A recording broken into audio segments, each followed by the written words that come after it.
6:02, this is the September 17th meeting for the Audit Committee and Auditor Selection Committee for the Town of White Springs. And stand for the Pledge of Allegiance.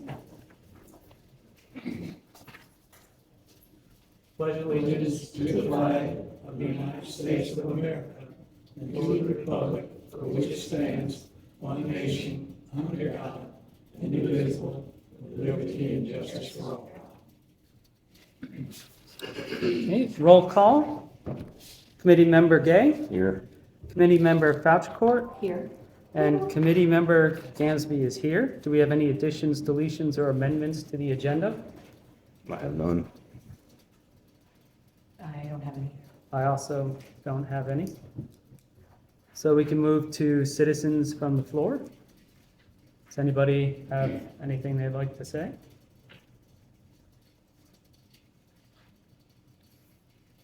Nope. Okay, then we can move on. Do we want to recess then until Leslie gets here, or do we want to just start with Anna? Well, do we need Leslie for the go-to-market strategy in 6, 7, and 8? No, not really. Let's- All right, would somebody like to move to table the auditor independence update? We move item 5 to below item 8. All right, is there a second? I second that. It's been moved and seconded that we move item number 5, auditor independence update, to below number 8, set date for RFP finalization. Is there any discussion?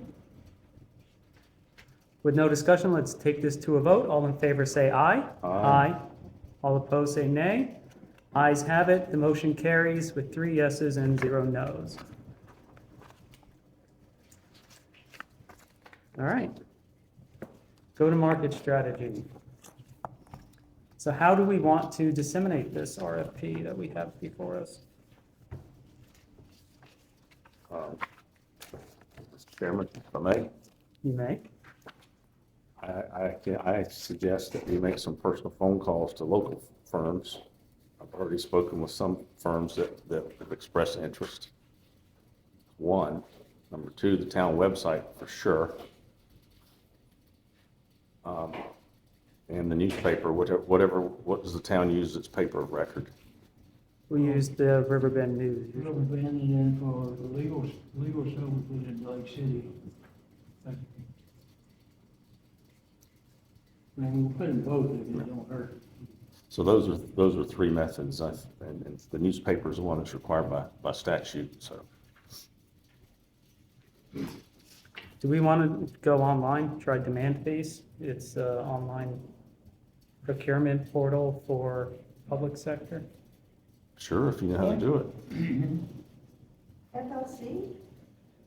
No, Demand Base, it's on standalone website. Are you asking if we should use FLC? If it's an option.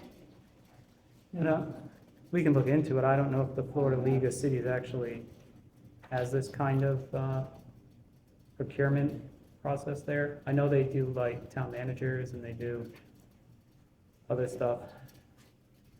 We can look into it. Do we want to actually mail the RFP out to anybody? I think we should put it as an attachment. It'd be less expensive. Email it out? Christmas presents up here.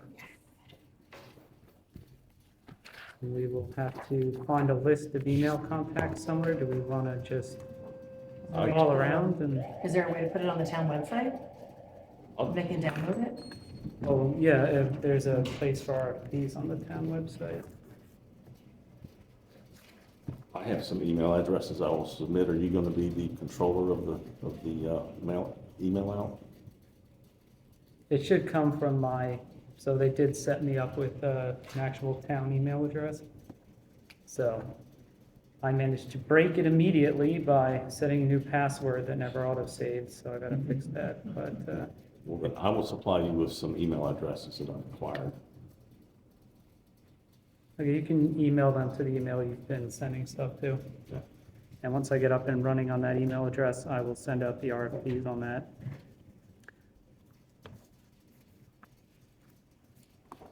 All right, that is definitely enough of a strategy. for now. We're still looking at finalizing this for the 23rd and releasing it that date. I mean, I think you've done a thorough job here, Robert, I have to say. Yes. I can't imagine that we need much more time than we have. Plus Leslie sees a problem with it. No problem.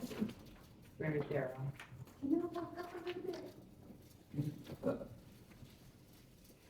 I wasn't saying anything.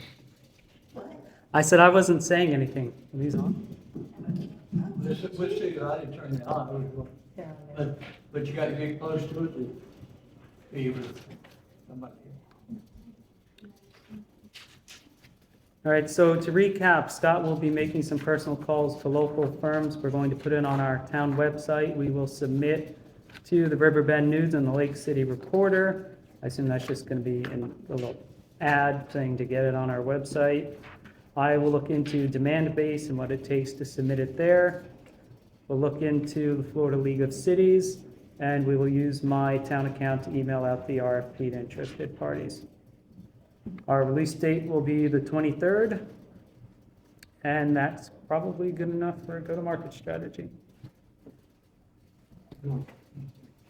October or September 23rd? September 23rd, so next week. All right, so this, we will go to reviewing. First draft.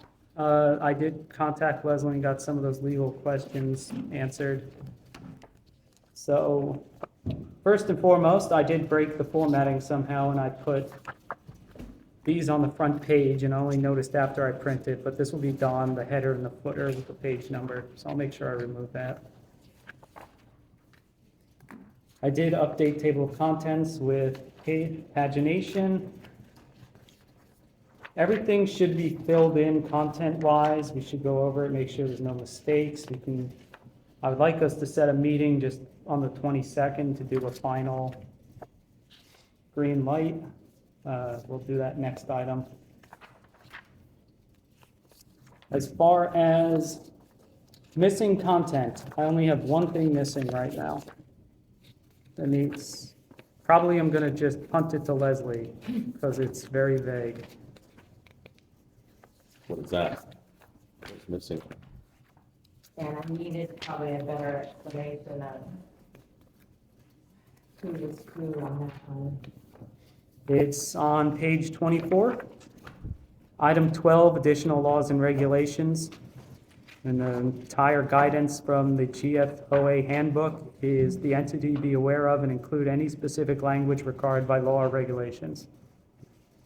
So, And I think we listed out all of them in a couple different places. Yeah. Robert, I think that you, I mean, from what we've got in here, I think any qualified auditor is gonna get, is gonna adhere to these standards. But I think throughout, I mean, by the references you've made to the GOFA and SAS 147, which is the one I gave you the other day that I put on page 9, that was kind of a catch, on page 9, item G. SAS 147 was a catch-up update for 2025. It's required with regard to authorizing communication with predecessor auditors, and you've done that. I gave you a red line and you put it in. It's in the current version. so should I just strike number 12 off the RFP entirely then? Number 12, This one, additional laws and regulations. no. So the suggested the entity be aware of and include any specific language required by law or regulation, for the RFP or for the actual audit, like from a context standpoint. So this is under the response requirements. So this is something that they're supposed to be including in their response to us. Okay, so I put in there what was, Well, I didn't send this one to you. yeah, The audit shall be conducted in accordance with, and then I list out the Florida statutes, the rules of the Auditor General, U.S. Government Accountability Office, provisions for Florida single audit, federal single audit, generally accepted auditing standards, government auditing standards, and standards issued by the Government Accounting Standards Board, the GASB. Right. And then by submitting a proposal, the proposer acknowledges awareness of these statutory and regulatory requirements and agrees that all services provided under any contract resulting from this RFP shall comply with the above authorities. Can you, write that down and send that to me? Yeah. In the email message? I'll resend it to you.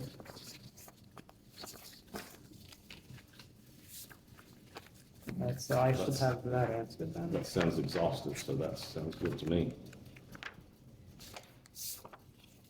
And everybody, I want them to review the appendix I added, Appendix A, Summary of Audit Costs. That is, I basically just ripped that out of somebody else's RFP. It's a cost sheet for doing the pricing.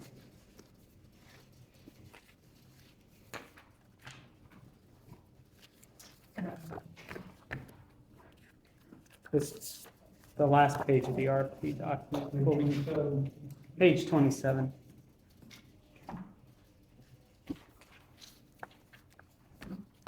And just for scope, I printed out all of the appendixes that we reference. So the first appendix is the management letter. So I've included the management letter from the 2023 audit, because the 2024 audit is at issue right now. Should I be including the 2024 audit instead?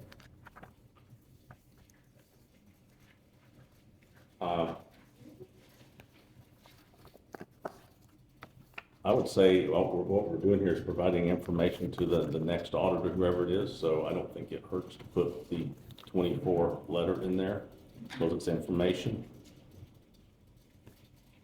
Okay, then I'll change this to 24 audit. Where are you referring? It's page 8 in the back of the appendix. So the back of the actual RFP, once you get past Appendix A, this is Exhibit A. I should probably label these. I don't know how to do that because they're all PDFs.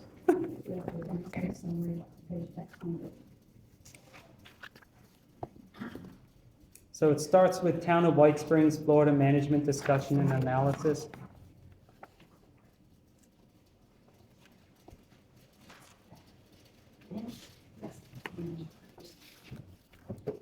The second exhibit that we put into the RFP, these will all be files, right? So I don't think we're actually going to be mailing hard copies out to anybody. Is a copy of our operational audit from November 23rd, report number 2024-51 from the Florida Auditor General. For the copies that you have, I only printed the first 3 pages, just to save ink and money on myself. I got a question about the time frame here. Okay.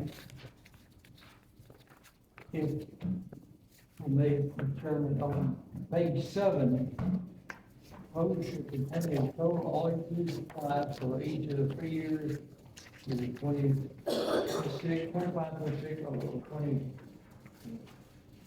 And also include price increase for each of the possible 2 extensions, but only in years. On page 27, proposed price for years ending 29 and 30. If you're going for 3 years, shouldn't that be for possible 3-year period? So the initial period would be the 3 years, 26, 27, 28, which is referenced at the top. Right. For 3 years is additional fees, so then the extension would be for two years. So that would be the years 29, 30. That's on page 27. So on page 7, it says the proposal should also include a proposed price increase for each of the possible 2 extension periods, so that'd be 2 additional years, which is in the middle of the page 27 in bold. So that would be the 2 extension years of 29 and 30. In 1 year, not 3 year period. Could be confused, but I mean, CPA should be smart enough to see this. Okay, fine. I can No, say I- 2 one-year extension periods. It's, I think it might be clear to just in glancing at that. Caught my eye there. First time I've seen the appendix. yeah, I made that since our last meeting. I'm kind of. I'll just add 1 year to the 2 extensions on page 7, just to clarify. So the third appendix, or not appendix, third exhibit is Town of White Springs adjusting entries. Appendix D is the, basically the end of the last audit, so I will update that to 2024 too. That includes the findings as well as our schedule of findings. And then, I'm sorry, this is going out on Tuesday? Next Wednesday, Tuesday, the correct? 23rd, yeah. If we have the new audit by then, do you want to do the new audit? He's not given me a new audit, so I don't have anything to use for that. Like, he, It should he's, be out as early, I think, as Monday. oh, you mean the new operational audit Yeah, from JLAC? yeah. I thought you meant the new audit from Caleb. I was gonna say he's kind of avoiding me, so I don't know what's going on with him. Well, yeah, if we have it, we need to put it in, for sure. Yeah, it's possible we might. It's, I know they're doing the exit interview, I don't know when we actually did that.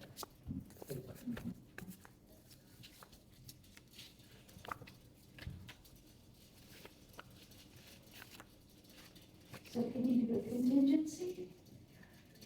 If this comes out then? It may come out even before it goes out, but I would say,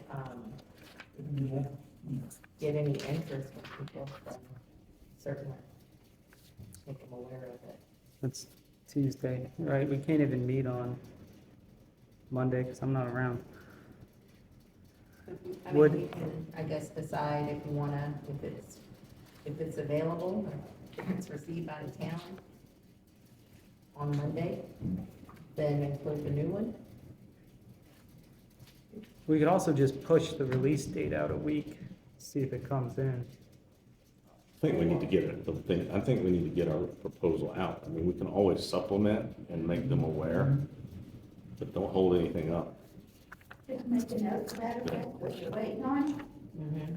Put an asterisk in the actual RFP to suggest that they upward releases it to be available upon request. Upon request. What she said. Yep, I like that. Where's the exhibit section? So known weaknesses and controls, we should put a note there, page 10. For new audit. I will put available upon request after release.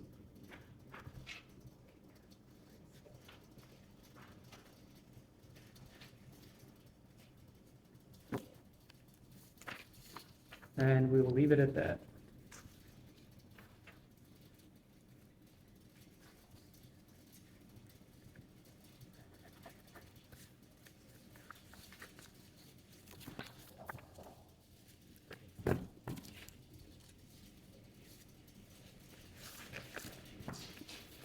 And the final exhibit is a sample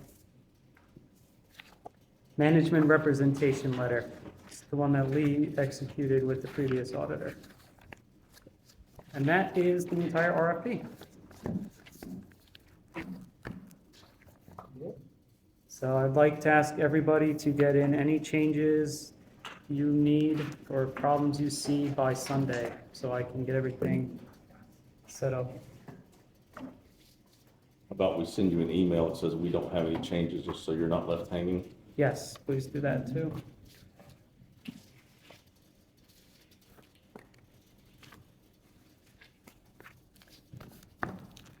Thank you, done a lot of work here, appreciate that. Anybody who gets this, or we know what they're getting into, really. All right, that's the end of the first draft. Did anybody have any questions before we move on?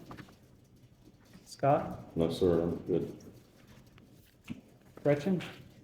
I'm good as well. Audience? No? All right, I guess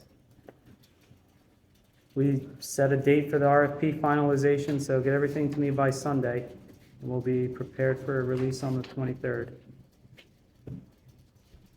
And finally, we need to talk about the auditor independence issue that has been ongoing. I have some updates since the last time we met.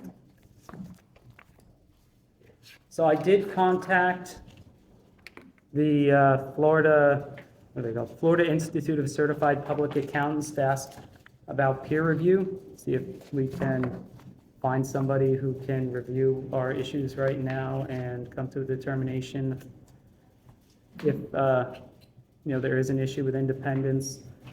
The contact there, Paul Brown, basically told me that is not what peer review is for, and suggested that I reach out to the AICPA ethics hotline. So I did that. I sent them an email, and they responded, "Hi, Mr. Gamsby. A firm is permitted to use a retired partner's name in the firm name per ET section 1.820.010 of the AICPA Code of Professional Conduct. However, based on the information you provided regarding Mr. Powell's subsequent employment with the town and Mr. Powell's consulting role with his previous firm, you should review the following interpretations in the code to determine if independence was impaired for any of the prior audits or the current one. After reviewing the interpretations, please let us know if you have any follow-up questions." Sutton ends 1.279.020, subsequent employment or association with a test client. If you determine that independence is in fact is not impaired, but you still believe there is a potential issue related to independence and appearance, you may consult the conceptual framework for independence interpretive ET section 1.210.010. Keep in mind that the reasonable third-party standard applies to third parties who are aware of all the facts and circumstances. In addition, consider this in related to an audit of a governmental entity. You should consult the governmental independence rules. The contract information is GOA, etc. So I did go into the rules for the appearance of independence. And I'm hoping I printed out the right thing. I did. At least what you attached to the email you sent us. The former partner or professional employee does not participate or appear to participate in the firm's business and is not otherwise associated with the firm, regardless of whether he or she is compensated for such participation or association. Once employment or association with the attest client begins, for example, the individual would appear to participate in or be associated with the firm if the individual provides consultation to the firm provides the individual with an office and related amenities such as administration and technology service, the individual's name is included in the firm's office directory, or the individual is identified as a member of the firm in membership lists of business, professional, or civic organizations, unless the member is clearly designated as retired. So in this case, they very clearly violate pretty much all the individual safeguards for independence and appearance. So I guess, Leslie, the question is, where do we go from here? All right, that's the question, right? Let's see. So Scott and I met and he presented some information and I pulled up some additional information. So I want to make sure to just kind of go through a timeline here. In October of 2021, Richard Powell executed an engagement letter to provide audits for 2020 and 2021 for the town. In August of 2022, Reliant CPA is registered as a Florida profit corporation. Caleb Kurlan is listed as the president. Bradley Pugh, or Co., is listed as the vice president. 2 months later, Powell and Jones CPA is registered as a fictitious name, with the owner being Reliant CPA. So Reliant CPA owns the name Powell and Jones. Mr. Powell sold, in November of 2022, Mr. Powell sold the audit practice, including the name, client list, contracts, equipments, and employee agreements to Caleb and Brad in a cash sale. The agreement, he did not sell the entire business, so that's an important note, just the audit practice. According to Mr. Powell, all auditing clients were sent letters explaining the sale of the auditing practice. In February 2023, there's an application to register a fictitious name, and that is for Powell Consulting, which is registered as a fictitious name with the owner being Powell and Jones. So if you're following along, it's kind of complicated.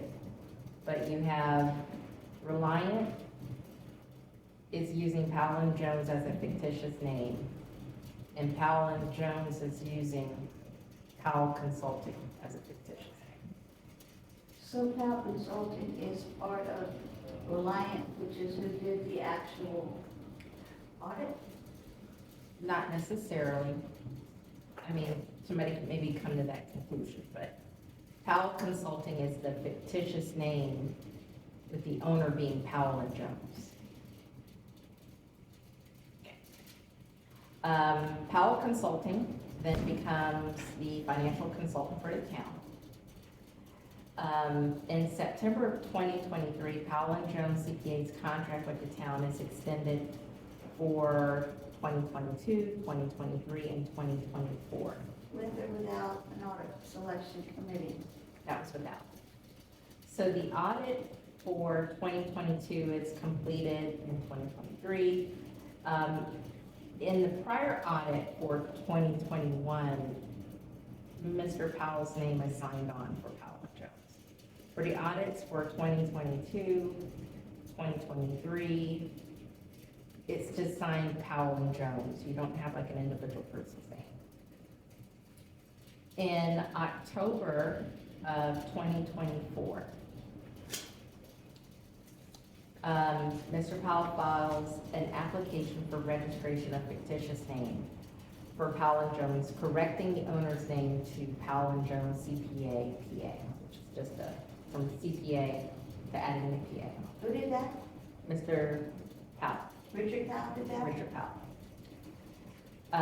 We received a letter on August 4th from Mr. Powell, attesting the town, that Powell Consulting has no financial or other connection with Powell and Jones, except for renting the office building through a standard lease, and that Mr. Powell owns the building and is therefore, well, he doesn't put this in the letter, but he owns the building, therefore he's the landlord for Powell and Jones CPA, which is owned by Reliant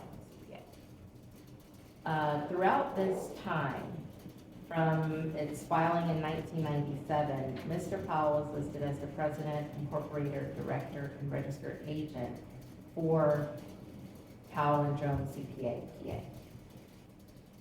PA. Trying to get dates here.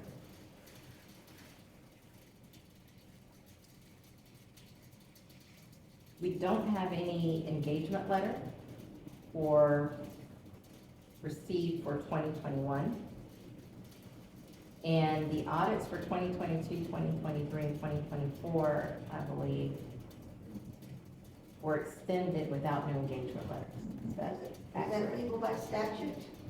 Mr. Powell, let's call it Richard Powell, CPA, had an engagement letter with the town to do the audit for 2020 and 21. Mhm. Mr. Powell, the 21 report was signed off on in October of 23. So Mr. Powell, Richard Powell was still, we still had an agreement with Richard Powell to do the audit, but Mr. Perla Completed, yeah. completed the audit. Mhm. So Mr. Powell can't just assign his contract to another firm without notifying us, which he didn't. So Mr. Pearl was not a valid auditor for 22, 23, and 24. I mean, just because the names all sound similar, it could have been, you know, my firm. Mr. Powell couldn't have just said, okay, Scott, you go do the audit, I'm not doing it anymore. That's essentially what happened without proper authority. So he said he sent out letters, but I don't have that letter. So we don't know the full content of this letter that was sent out, and that's maybe something that we should get our hands on. Does he have a copy? We have not requested that copy from him. But there was not an updated engagement letter. Is that by Received. statute, an engagement letter? These aren't statutes here so much as professional standards probably. Well, one of the audit findings was that the contract that Mr. Powell, Richard Powell had with the town for 20 and 21, the CPA rules, if you will, require that certain language, or maybe state statute require that certain language be in that contract to allow the contract to be extended. The auditor finding was that that language was not in the 20 and 21 engagement letter from Mr. Powell. Therefore, the town should have re-advertised and went through this process for 22, 23, and 24. Therefore, our auditor for 22, 23, and 24 was not selected properly, which is, my contention is those are not valid audits. And I do have a different opinion on that because the statute says that you just, if it hasn't been done right, then you need to do it right again. But the statute itself doesn't say that the audits are invalid. So By we just, statute, it has to be done again if we don't have those papers?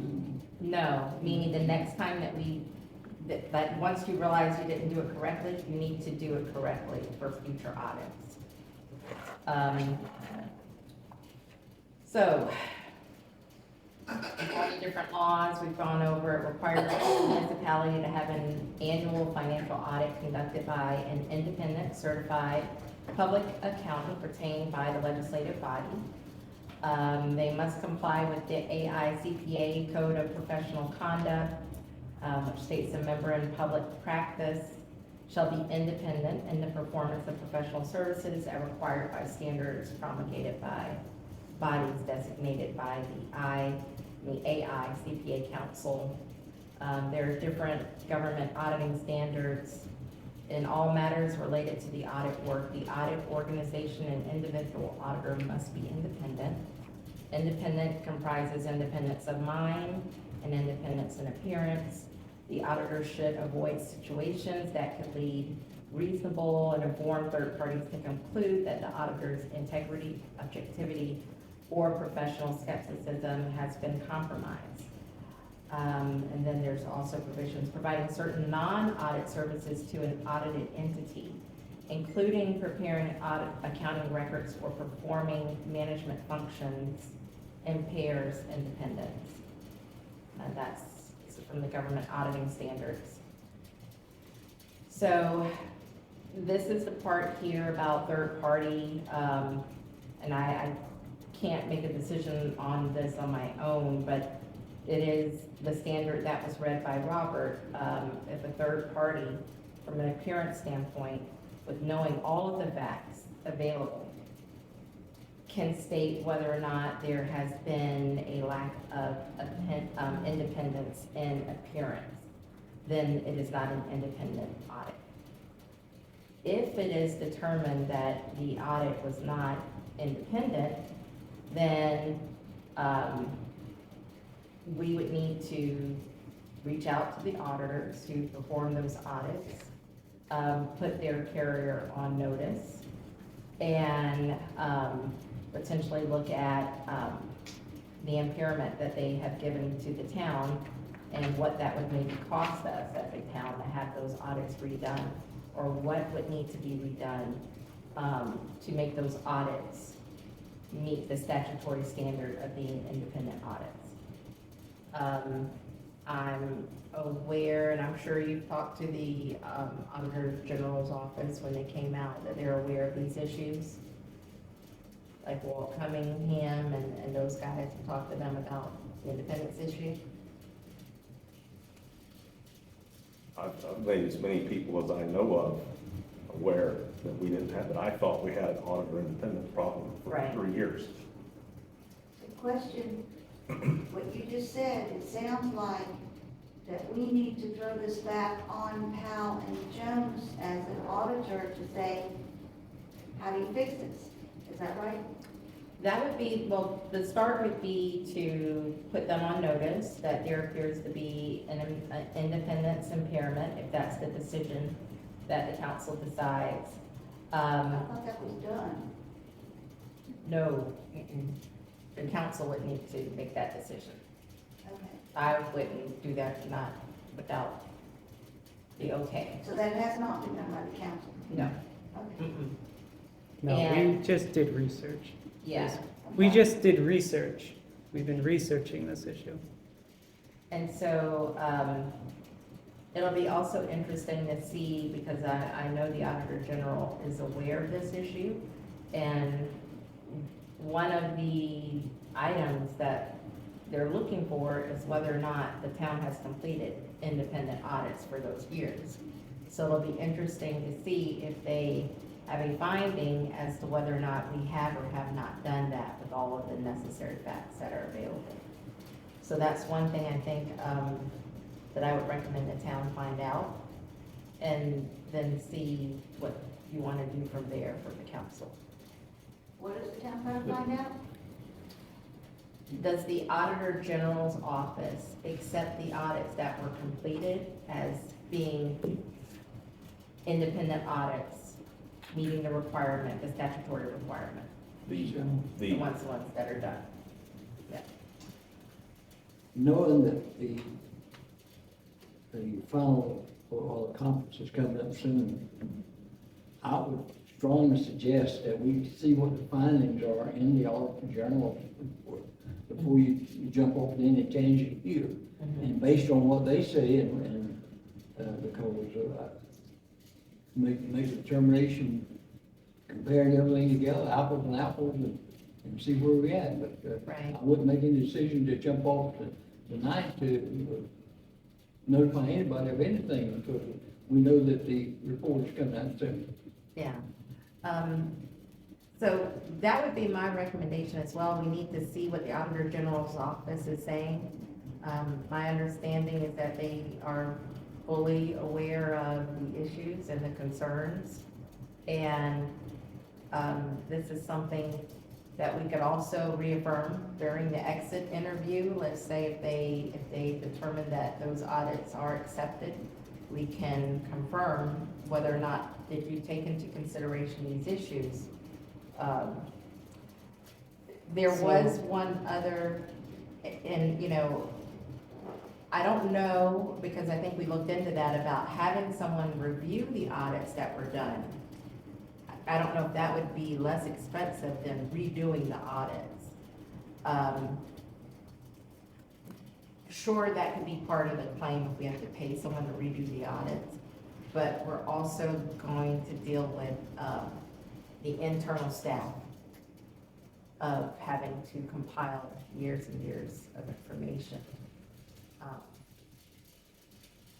Should the cost not go back on Powell and Jones for not being clear? Well, if the audits, I'm not gonna call them audits, because I'm still contending they're not proper.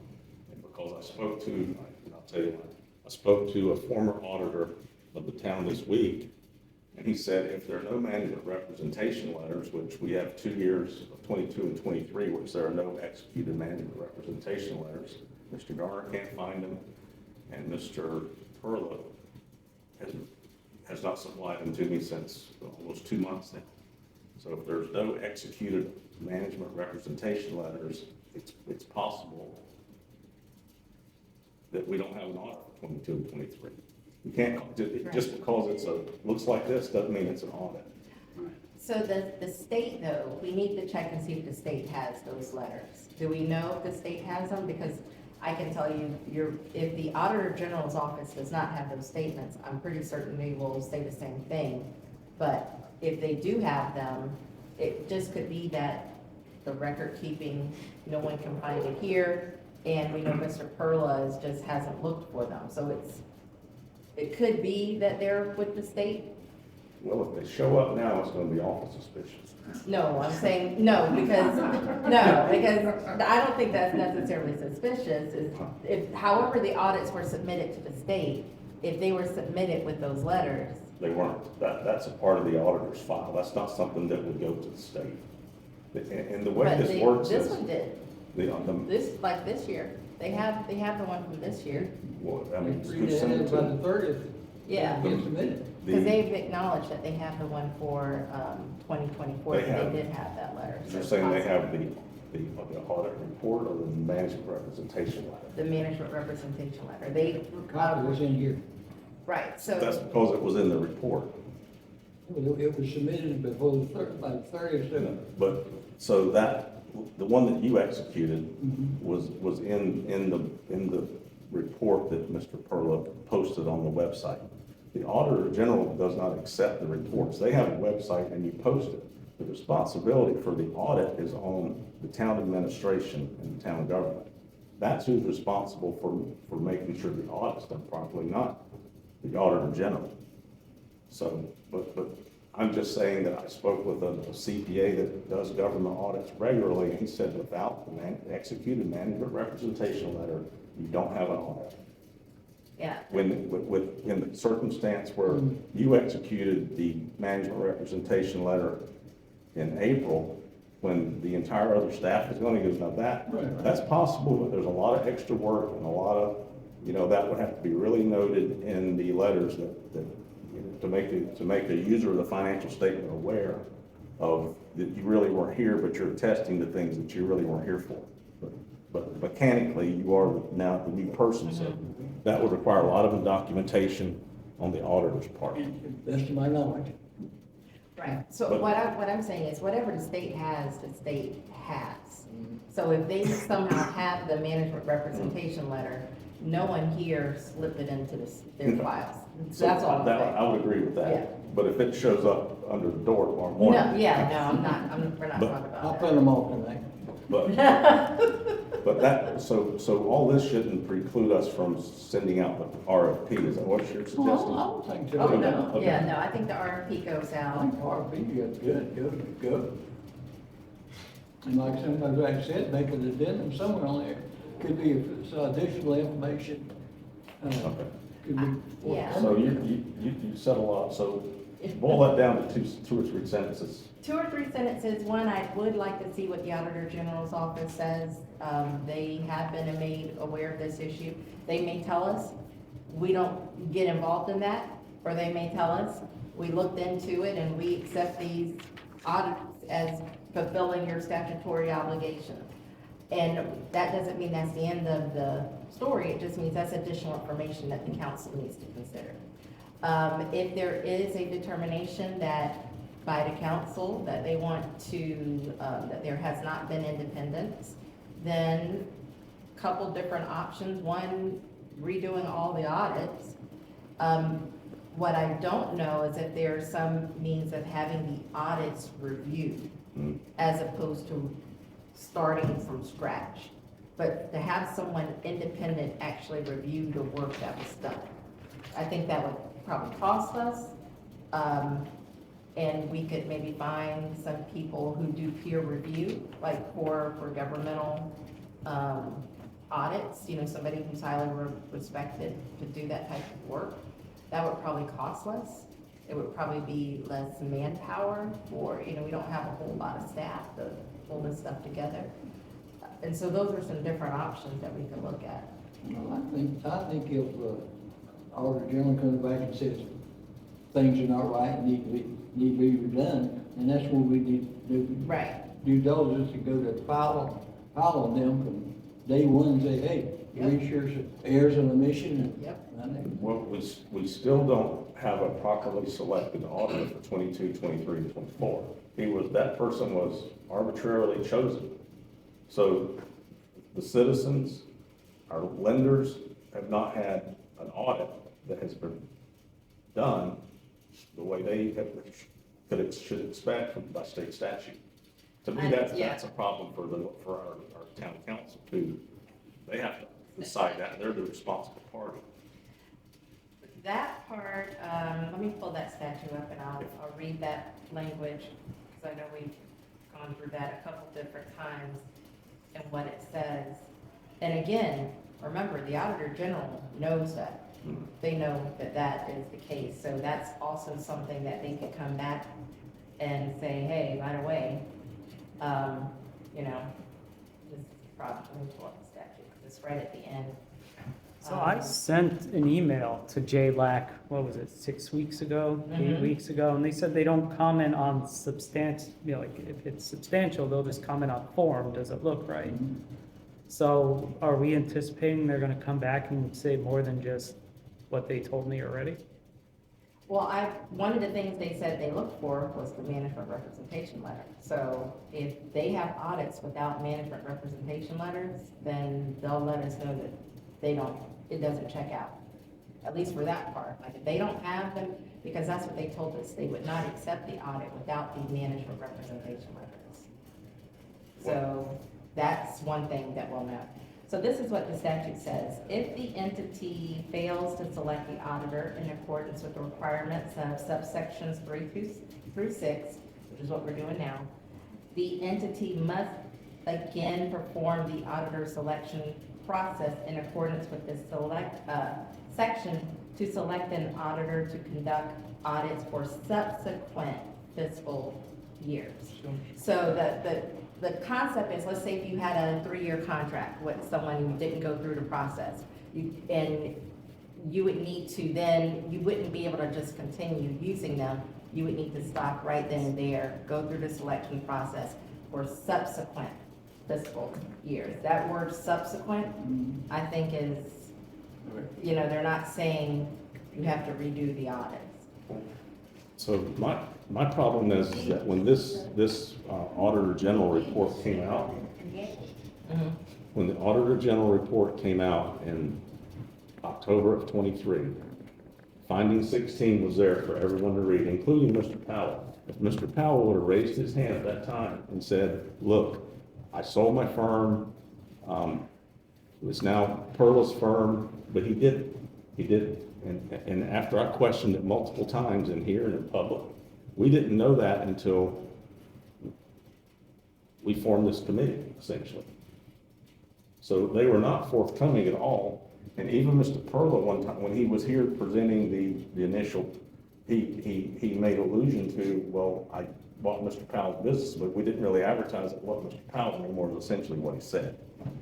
Well, you should have. I mean, that's completely contrary to the spirit of the ethics that he and Mr. Powell and myself abide by. They had plenty of chance to clear up any ambiguity with this, and they didn't do it. To me, but also the Auditor General, the way we got before the Joint Legislative Audit Committee is the town posted a report on the Auditor General website. It looked just like every other audit, except there was 2 words in there, disclaimer of opinion, 3 words. And that meant that's not an audit. And the only reason that we got the Auditor General audit, because that was pointed out to the Joint Legislative Audit Committee. They don't look at 150 reports looking for words. They're assuming that the governments do their own due diligence, comply with state statute, just like we do with the DEP, the health department. They assume the town has done its due diligence and performed its statutory duty. This I would town agree did with not. that. This town did not. I think that they are going to look at White Springs stuff. So- I think I agree with you about, you know, just post check, but for White Springs, especially with this is the report that we're gonna get and Lee can tell you this, has gone through multiple people's hands looking at it. So it's not gonna be one person's opinion, because it sounds like it has made the rounds in that office. And so, and they know the legislature's looking, and so I do think there's gonna be a deep dive into everything that we have submitted. And like we said, it's not that the council has to abide by, okay, if the Auditor General says it's done, it's done. The council can still make a decision, to proceed. It's just gonna be a practical matter of how best to proceed with the, and, you know, like I said, we could look at the errors and omissions for the cost of maybe having a new auditor do it, but somebody in this office is not gonna pull all that stuff together. And So it's- can we- There's not gonna be enough time. Cheryl? Since the council is probably gonna have to make a decision on this, can I ask that it be clarified that if Powell and Jones did not do by all those things that you put in the RFP that they're supposed to be doing, if they did not do that, can they be made responsible for making it right financially? Not that they redo it, but that they make it right so we can have the answers for the citizens. Well, them redoing it would not fix anything. So we're not gonna ask them to redo it. No. But the cost that would be associated with us having to redo it, that would be something that we would be in touch with their insurance carrier about. But that is an option that we would have when we have to make this decision, that it's not gonna come out of our budget. It's gonna be paid for by the people that messed it up. Well, that's where Leslie comes in. Yeah. We would, right, we'd right. have to fight them over that. Yeah. So my preference would be to not have the town pay any of this, if that's what has to happen. Because it would be their fault for not adhering to Yeah, the cost professional would be standards that prohibitive. they It would should have be known. A lot to do So years what are and we years. gonna have to vote on then? The If- vote would be on how you want to proceed and what you want to instruct me to do, whether it be to put them on notice and start having conversations with their insurance company. Concerning About having how- them pay for it to be fixed, made right, whatever Right. made right means. And I do think that there needs to be a discussion on what we need to do to make it right. That's what I don't know. Do we have to redo it completely, or do we just have to have them reviewed by someone? Is I this don't something really know. I that don't the So, committee can do would it since be- they're knowledgeable? They're, I'm sorry, I didn't get your question, but let's. Is it, since this committee is knowledgeable on audits, laws, rules, whatever, would they be able to advise us on, I don't even know what I just said. They can make a We recommendation. would give a recommendation, but it would Yeah. ultimately be the town council who votes. Yeah. Okay, but you'll give us the information that we need to make a decent vote. If Yes. that's the, yeah, I mean, you know, timing wise, let's say if you guys wanted to probably go ahead and do it, you probably could. If you didn't wanna wait, the council wouldn't have to wait to make a decision if they wanted to. And our decision would be to look into having Powell and them accept responsibility for this mess up. Put them on, put their carrier on notice of the issue, and I just don't, I need to kind of have a better idea of what we want them to do to fix it, what's necessary to fix it. As our attorney, do you recommend we do that at tomorrow night's meeting? That would be up to y'all. I would not I recommend would it. say wait, No. like next week we're gonna know what the Auditor General found. So if we need to, we could do a special meeting, or does this even have a time frame that we have to worry about? I think that if there is something that urgently comes up from the Auditor General, there is the budget workshop We got already. budget workshop And there on- could be scheduled an emergency meeting, afterwards. Or it could come back to the auditing, committee for a recommendation if, you know. And handle it the following month's meeting, so, because this is not an emergency going on forever and ever, amen. And I'm so serious, let's get what they're gonna tell us next week. Yeah, it'll be early next week. We just don't know what they're gonna tell us. So, Leslie, I have a question. Mhm. If there's determined that there's an issue, Mhm. Shouldn't we be following JLAC's guidance and filing a ethics complaint with the accountancy board? That is also an option. So, let me go back to my little notes here. So I've been working on this memo since August, but I haven't added in the new information from the AICPA, but I'll finalize it. So here we have as options, terminate the engagement with Powell and Jones. That's not really necessary because I think, are they done? We're not going to recommend them. They Right, respond. right. So under the, we'll call it the false extension, that false, 24 was our last year. Okay. Notify the Florida Auditor General and relevant funding agencies, because we need to let them know that there's a lack of independence and appearance. Engage, of course, an independent auditor. We're doing that right now. Send a breach of contract and independence impairment notice to Powell and Jones. Consider a complaint to the Florida Board of Accountancy. Those would be my recommendations. All of those are possible recommendations. So I recommend that we send out the RFP as we discussed, and we schedule another meeting with our committee after the Auditor General releases its report.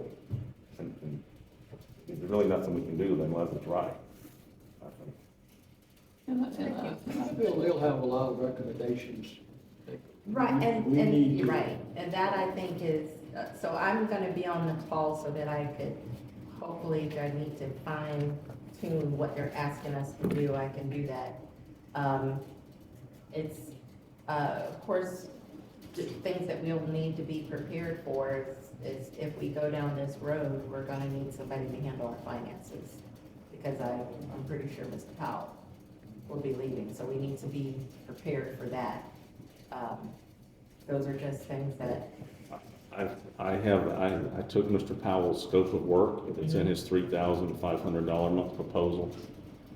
About a year and a half ago, I gave it to a QuickBooks expert, and I have a proposal for around $1,800 a month. So that shouldn't be a problem. So who says that an RFP if we're doing a new account? I think we're getting out of the scope of our committee here. It could become an emergency hire. yeah. So those are all things that we need to consider. Well, it sounds like our next step is to get the JLAC report and set up another meeting, so Yeah. nothing will be presented to the town council anytime soon, sounds like. All right, is there any more questions, comments, discussion? I want to recommend that after the report comes out, the Auditor General report comes out, that we schedule another meeting so we can, who will be part of the exit interview with, So they were very limited. Right. Lee, myself, the mayor, and Mr. Powell. They said only that was That's it. it. Could I They ask wouldn't even about- allow the 2 council members. It was only allowed 1 council member to be on. And to be exact, it's gonna be Monday morning at 10 o'clock. Does it matter, can we pick the council member, or does it have to be just a mayor? They specifically requested the mayor and 2 pieces of correspondence. I have a work call then anyway. Yeah, and so we know we're doing the exit interview. I don't know when we'll get the Right, paperwork, when we'll get it. the actual report. Is it gonna be recorded, the call? Good question. I It's on don't know- I don't Teams. feel allowed to or not, but we can sure ask the question. Yeah, it's on Teams. Teams has the ability to record. I'd like to listen to it if we Yeah. can get it what's public recorded. information, right? I mean, It it's, should be. I mean, it is. And, But they didn't want to call it, but we'll have 2 council members there, so we'll have to call a public. Yeah, it makes Full sense. yeah, makes yeah. sense. Can we have a regular recorder there? Court reporter? It's a Teams. It's a WebEx or a It's gonna be on Teams It's a meeting. Teams meeting online. So there'll be a record of it. Oh, yeah. But we can ask them, you know, if we can, 'cause Teams has the ability to record, but it would, I think, have to come from them since they've set it Right, up on it's going to Teams. be Right, information. so they could certainly do that, but the goal would be to definitely ask them as many questions as possible to make sure that whatever they're looking for, we can comply with. Who is setting this up? The Auditor General's office did through Lee, but they sent out, appointments on our calendar. So Mr. Garner's gonna handle it. Hmm? You're gonna handle it and ask if it could be get a recording? Oh, yeah. We're going to ask them, try to get, I don't know, we'll know Monday morning when we talk to them, what we can do and. Yeah, we But can do if it that it's way. made- if it's If possible, they we'll don't make it- decide, I can ask if I can record it, Mhm. just from my phone. Mhm. We can ask. Who's the meeting with on their side? Walt and Croomer and, Derek Noonan? yeah, Derek Noonan's a part of it? Yeah, Let's see. Derek, Walt, and then the lady, was it Anita, I think what her name was. Jenny, Huh? is it Jenny? Jenny, yeah. Gina? Gina, yeah. Gina Bailey. Those set it are up. three we know of. Now, I don't know how many more they might have, but, they set us out four with only one council member. Makes sense. I have nothing further. Derek Noonan, there's a Derek Noonan on here, I don't know. who Yeah. that is. Yeah. All right, would anybody like to move to adjourn the meeting? I make a motion that we move to adjourn this meeting. Second. It's been motioned and seconded that we adjourn the meeting. Is there any discussion? Thank you. No discussion, we'll take this to a vote.